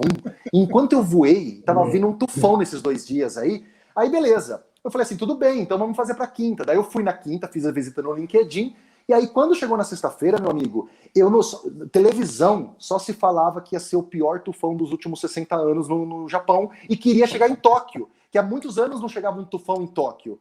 Cara, aquilo foi me dando um desespero. E aí, nisso, o cara que organizou as palestras comigo me ligou. Cris, eu não posso mais sair da minha cidade, fecharam as cidades, eu não posso mais pegar a estrada e não posso ir te buscar em Tóquio pra gente ir fazer sua palestra no sábado. Porque era sábado a minha palestra e era no dia que o tufão chegava. Cara, eu juro pra você que eu sentei naquela janela olhando pra Tóquio, assim, do hotel, falei, eu vim de lá aqui para não fazer a palestra, cara, eu não acredito nisso, que eu não vou dar minha primeira palestra internacional. Imagina se eu voltar embora e não fiz minha palestra. E aí o tufão veio, balançou o hotel, balançou tudo, cara. Foi um negócio, assim, fora do comum. Achei que ia morrer, assim, tal. Mas tudo tá preparado lá, tal. E aí, por sorte, cara, passou uns dias, acalmou a coisa e eu consegui fazer uma das palestras, porque quase que a minha viagem internacional fui até o Japão e não conseguiria fazer a palestra. Eu falei, tinha que vir um tufão bem naquela época, cara. Não é possível. Tanto tempo que a gente espera para fazer a primeira palestra. São essas histórias de viagem que a gente fala assim, não é possível que acontece com a gente, né? Igual vocês estavam lá no evento para fazer, né? Tava para começar o evento, foram lá já para dar aula, né? Mas a gente conseguiu dar aula de Portugal. Foi a última aula antes da Universidade de Coimbra fechar. Ah, vocês, nessa mesma viagem. Nessa mesma viagem. Pô, legal. Pô, então vocês também estão que nem eu. Vocês estão na expectativa de acabar tudo isso para a gente voltar para nossa carreira internacional, né? Exato. E, de fato, a gente está conversando e trabalhando online, né? Com pessoas, empresas em Portugal, treinando pessoas que estão em Nova York. Isso teve um certo lado que a gente trabalha treinando gente online há muitos anos, Cris. Assim, companhias que às vezes querem treinar diretores que estão espalhados em 8, 9 países do mundo, como a gente fez em 19. E o que acontece? Esses diretores estão cada um nos seus países, tem cada um suas agendas e tudo, e a gente treinou 8, 9, 15 em 8 países diferentes. Isso já era uma coisa para acontecer online, mesmo antes da pandemia. Então, esse pegar o bonde, né, que muita gente foi pega meio de surpresa e começar a fazer o trabalho online a partir dali. Eu trabalho online desde 2010, eu trabalho há muito tempo. Então, facilitou a nossa vida um pouco. Com certeza, né? Já não estranhou tanto essa mudança, né? Nada. Só foi uma continuidade. Uhum. E depois desse papo sobre o passado, deixa eu fazer uma pergunta sobre o futuro. A gente já conversou várias vezes, né, sobre a saudade que dá de ir no palco e tal, de ver as pessoas cara a cara. Mas você acha que a gente vai voltar exatamente como era, mesmo quando a pandemia acabar? Ou nossa vida vai ficar um pouco mais online? Cara, olha, pelas percepções que eu tenho hoje em dia, voltar daquela forma, eu acho que realmente a gente, se for, vai demorar muito tempo ainda, porque até a gente passar dessa sombra, essa coisa assim, esse susto, tudo que essa pandemia causou nas mudanças de relacionamento entre a gente, cara, você não consegue imaginar um evento com 5 mil pessoas de novo só porque vacinou as pessoas. As pessoas terão medos de repente, se reunir novamente, de estar perto, simplesmente pelo fato de que nós ficamos muito tempo trancados, mudando de vários hábitos, e as pessoas brincam muito hoje que, nossa, olha só um shopping antigamente quando tinha praça de alimentação, em 2019. E aí postaram uma fotinha brincando com uma imagem antiga e tudo mais. Lógico, a gente fala isso muito com a visão agora. Eu acho muito perigoso até eu falar agora que nós estamos num dos piores picos aqui no Brasil, e é lógico que isso nos assusta. É lógico que daqui a pouco, daqui a um ano, todo mundo começa a ser vacinado e a pandemia cair, é que nem o pessoal falava do novo normal, né? Não, porque agora o novo normal vai ser assim. Foi só abrir um pouco as coisas, a gente começou a ver que tudo estava igual de novo, né? Foi só começar a reabertura. Mas eu acho, de verdade, que no mundo profissional, Brunão, eu acho que agora essa questão híbrida, ela vai ser meio que fixa. Essa questão do hibridismo, tanto na forma de trabalho, tanto na forma de home office mais presencial, e mais do que nunca, nas formas de se ganhar dinheiro. As pessoas que começaram Também a descobrir acho. que tem forma de ganhar dinheiro online, elas vão começar até a optar por isso. Mas será que eu preciso fazer algumas coisas presenciais? Será que vale a pena alguns certos deslocamentos e tudo mais? Seja para ir trabalhar, seja para vocês também que atendem clientes. Poxa, o custo diminuiu muito. Uma coisa que o Paulo falou que eu gostei muito é que é o seguinte, para mim, como mercado, aumentou muito mais para mim demandas de empresas pedindo treinamentos depois da pandemia. Por quê? Por causa desse fator que o Paulo falou. Antes uma empresa me contratava para dar um treinamento em São Paulo e eles tinham que trazer funcionários do Brasil inteiro para São Paulo, pagar avião, pagar hotel, pagar um espaço para poder fazer esse evento e tudo mais. Hoje eles põem 400 funcionários da empresa do Brasil inteiro e do mundo numa sala do Zoom e você vai lá e faz a sua palestra, eles só pagam seu cachê e não precisou deslocar ninguém. Eles até investem mais em treinamentos. Então eu acho que algumas coisas, Brunão, não vão voltar assim a ser como era não, viu, cara? Posso estar assim, fazendo uma opinião muito assim, superficial para o momento que a gente está vivendo. A gente estamos no momento mais doloroso da coisa. Mas eu acho que assim, voltar 100% vai se evitar um tempo ainda para isso, sabe? Eu acho que nós vamos ter uma ressaca. A ressaca pós-Covid. Mas eu acho que tem uma coisa que é interessante, Cris, que é o seguinte, né? Além das pessoas que enxergaram outras oportunidades no online, isso as pessoas, né, os profissionais, existe uma coisa que eu acho que conheço de muitas décadas, né? As empresas, as maiores empresas, as multinacionais, as empresas efetivamente organizadas, elas aprenderam que elas podem economizar uma montanha de dinheiro. E isso não é uma coisa que as empresas desaprendam da noite para o dia. De Concordo modo contigo. Então, assim, e eu me lembro, morando em São Paulo há mais de 20 anos que eu moro, Cris, eu me lembro de sair de casa, viajar, né? Viajar dentro de São Paulo por 50 minutos, 70 minutos. Entrar numa reunião que basicamente já estava com uma série de informações trocadas. Fazer uma reunião que durou, 15, 20 minutos, às vezes menos do que isso, porque as informações essenciais já estavam trocadas, já estava tudo azeitado. Sair, entrar no carro e fazer outra viagem de 70 minutos de volta. Para que aconteceu aquilo? Porque se fosse minha namorada, eu entendo. Para quem tem gente lá, mas, cara... Olha, mesmo assim, acho que muito namoro vai ficar mais virtual. Aí já é uma outra polêmica, Bruno. Essa vale um post do Bruno. Hein, Brunão? Não, você entende? Para fazer uma reunião de 10, 15 minutos, onde as pessoas já tinham as informações trocadas, nossa... É muito dinheiro, é muito tempo, né, cara? Exatamente. E, assim, muita gente não quer mais pensar em voltar presencial, não quer mais trabalhar presencial, e muita empresa percebeu que não precisa mesmo você presencial. Porque as pessoas... Porque a produtividade ficou, né? Ficou. Porque, assim, por exemplo, eu, Cris, meu perfil como personalidade, assim, tudo mais. Eu sou um cara que gosta da rua. Por exemplo, eu trabalhei na Globo por 10 anos, pedi demissão da Globo para tocar a carreira de professor e palestrante, porque eu falei, gente, tá dando atrito ficar durante a semana na Globo durante o dia, à noite dando aula e de fim de semana viajando. Eu tava ficando esgotado fisicamente e eu falei, entre um e outro, a vida de professor e palestrante é mais nova, então eu vou começar a viver mais isso. Pedi demissão em 2017 e comecei a seguir isso. Mesmo nessa época que eu saí da Globo, eu desde então comecei a pagar coworking aqui em Jundiaí. Então, quando eu não estava viajando a trabalho, eu estava num coworking aqui em Jundiaí, porque eu, Cris, precisava de um ambiente com gente. Eu precisava de um ambiente para conversar, para poder bater papo, eu precisava do barulho. Mas esse mesmo. É um tipo, total, cara, é engraçado. Sabe o que eu, por exemplo, assim, eu tive que fazer algumas vezes, por exemplo, de pegar e viajar, por exemplo, assim, viajar e chegar num hotel. Cara, o trabalhar no hotel funciona para mim.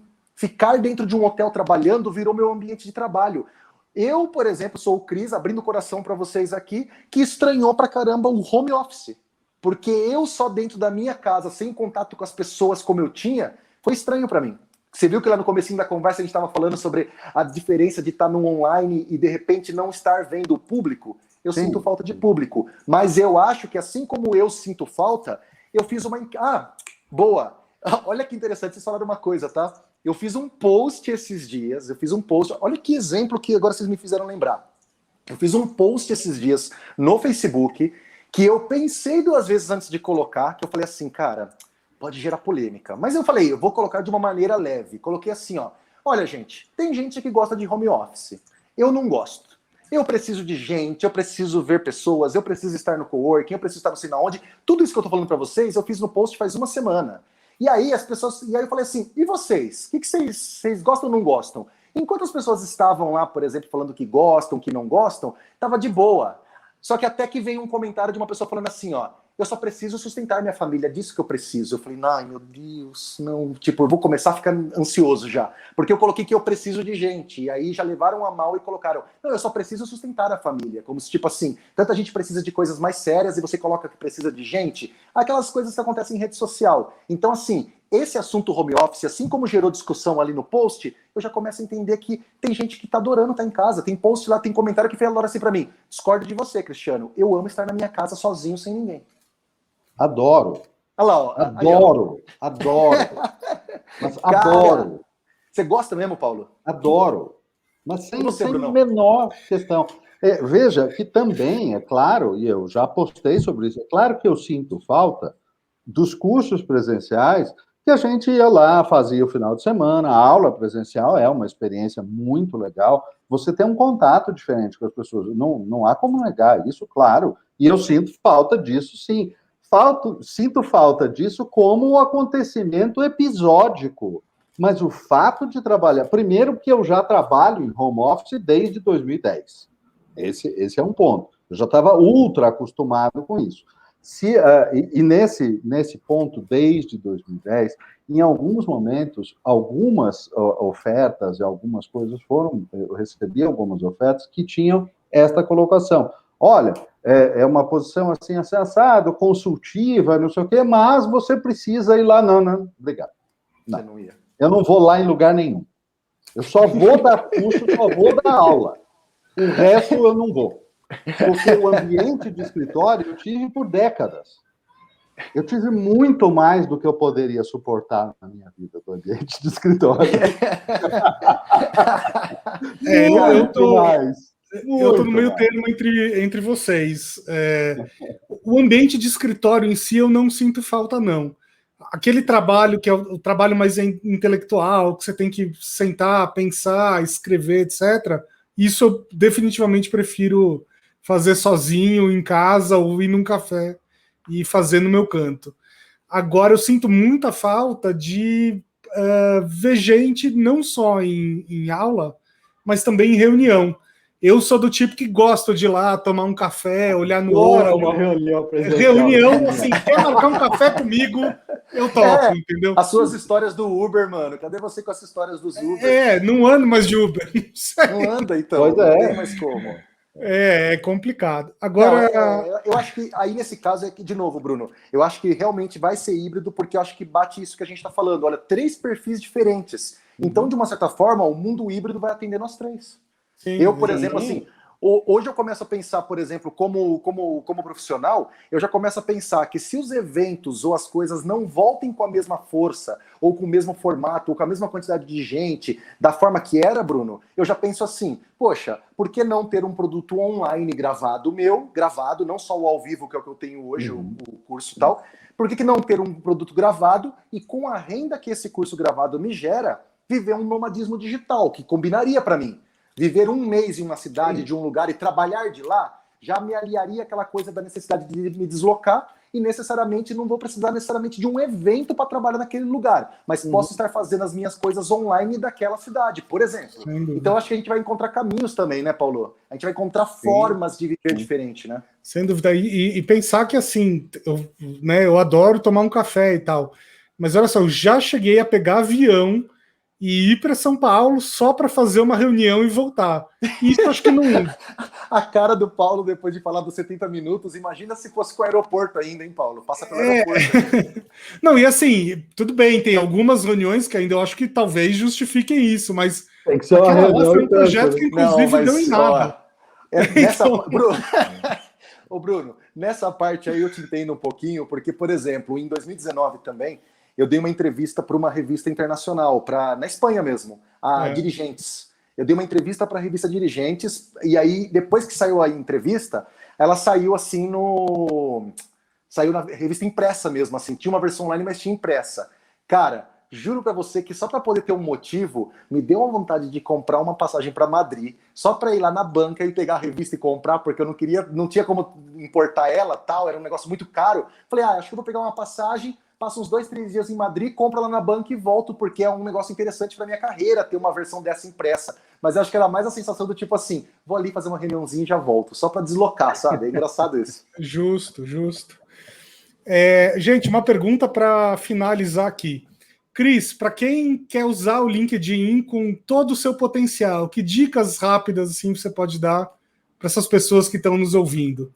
Pessoas que estão nos ouvindo, assinem o canal, cliquem no sininho, acompanhem nosso podcast, assinem o podcast nos agregadores aí do mercado, Spotify, Deezer, etc., Apple Podcasts, Google Podcasts, etc. Cris, encerra aí com chave de ouro. Acho que a primeira coisa, Brunão, as pessoas, seria muito interessante elas consultarem o Social Selling Index delas, o tal do SSI, que a pessoa pode consultar pelo linkedin.com/sales, né, sales em inglês, /SSI. linkedin.com/sales/SSI, você vai descobrir de 0 a 100 quanto é o seu índice de vendas sociais no LinkedIn, ou seja, o quanto você tem um poder de venda dentro do LinkedIn, e não é só de vender algum produto, eu digo, mas de se vender na rede, a sua reputação digital. Ele vai aplicar uma nota de 0 a 100 para você por 4 itens. O quanto você preenche bem o seu perfil, o quanto você responde comentários e mensagens privadas, se você curte, comenta e compartilha posts, e também se você posta no LinkedIn, e se você também prospecta, se você se conecta com pessoas, não só aceitando convites, mas você usando a busca para encontrar pessoas. Cada um desses itens vale 25 pontos, então são 4 itens, vale 100. Quando você abrir o Social Selling Index, você vai ver lá dentro uma barrinha em cada um desses itens mostrando o quanto você está indo bem ou não. Então você já começa a identificar, poxa, talvez preciso preencher um pouco mais, postar melhor e tal. Mas dica rápida para começar. Não se esqueça de pôr uma boa foto no seu LinkedIn. Tem gente que aproveita qualquer foto de rede social. Coloca uma foto legal, de frente, sorrindo. No LinkedIn é muito bem vista a foto sorrindo para gerar uma empatia. Coloque uma foto de capa. Escreva um título forte abaixo do seu nome, aquele que fala Cristiano Santos, professor, palestrante, especialista em LinkedIn, analista de mídias. Vende seu peixe nesse título colocando palavra-chave do seu cargo e área que você trabalha para você ser encontrada. Não se esqueça também de preencher um bom sobre, que é o seu resumo no LinkedIn em até 2.000 caracteres.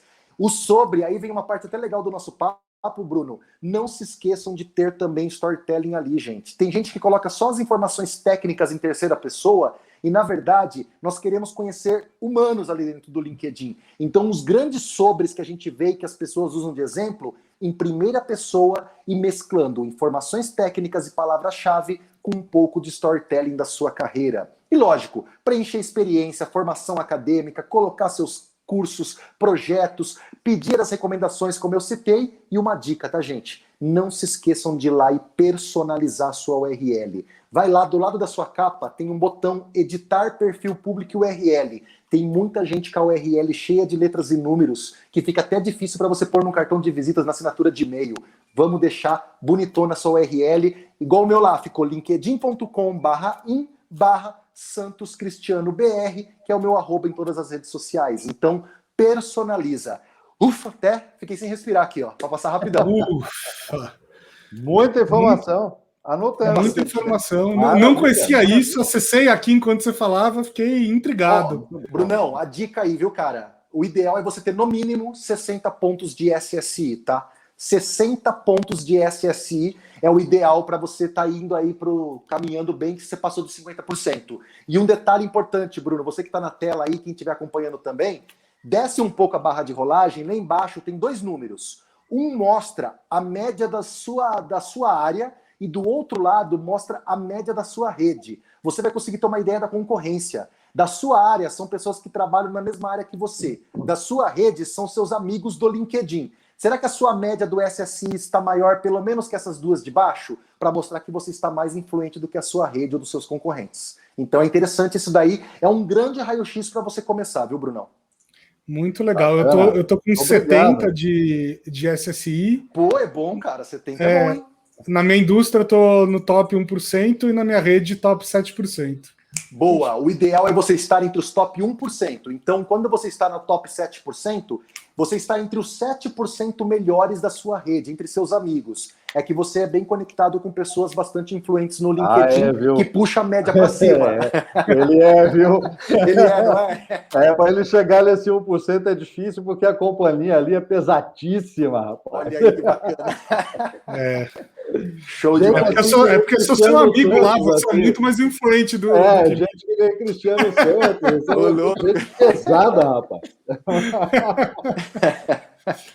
Cris, esse é o seu momento jabá. Fala aí que projetos que você está tocando, se você tem algum curso no ar agora. Esse é o seu momento de você se vender aqui para a gente encerrar. Poxa, primeiramente eu quero agradecer a esse formato totalmente diferente. Acho que foi a primeira vez que eu fiz uma entrevista, bate-papo com histórias, parecendo mesa do café. Igual você falou assim, senta aí, vamos tomar um cafezinho. É por isso que chama café, cara, exatamente. 2 horas aí nesse nosso papo, assim, bem bacana, que a gente mesclou, assim, tanto pessoal, profissional, porque a gente é tudo isso, né, cara? Então, assim, eu deixo aqui o convite e agradeço vocês pela oportunidade. Quem quiser conhecer um pouco mais do meu trabalho, eu vou deixar o link do meu site, que eu acho que é mais fácil, onde tem todas as minhas redes sociais, tem todo o meu histórico, tem matérias, tem séries de TV que eu gravei recentemente com a Globo sobre emprego na era digital, santoscristiano.com.br. Então, entrou no meu site, santoscristiano.com.br, vai ter todas as minhas redes lá, e eu tenho um curso online ao vivo, que eu sempre faço esse curso uma vez ao mês, com dicas de LinkedIn na prática. Eu abro o LinkedIn ao vivo com os alunos e a gente treina eles. Eu dava esse treinamento, Brunão e Paulo, presencial até 2020. Com a pandemia, eu transformei ele na versão online. E nós estamos indo, inclusive, para a 9ª edição, agora em março, e depois, em abril, nós vamos ter a 10ª edição. Nesse workshop, a gente dá aula ensinando a mexer, e nós já tivemos mais de 450 alunos na versão online de 8 países diferentes. Então, quem quiser conhecer, workshop LinkedIn na prática também vai estar lá no meu site. E, mais uma vez, me coloco à disposição aí, quem tiver dúvidas, quem assistiu aqui o nosso papo, quiser fazer uma pergunta, mandar um oi, sempre faço de tudo para responder todas as mensagens que eu recebo lá nas redes sociais, até para não cair o SSI, né? Senão o SSI vai cair aí. Obrigado, viu, gente? Simpatia, Cristiano. Muito obrigado. Obrigado mesmo. Valeu, Cris. E já que você sente falta de gente e tal, quando o mundo se reabrir um pouco, a gente faz um outro programa ao vivo. Ao vivo e rapaz, presencial, né? No café, é isso. Topado, com café e tudo, cara. Pode deixar. Fechou. E com a dona Nair também. Eu levo ela, com certeza. Por favor. Valeu, gente. Até mais. Até a próxima.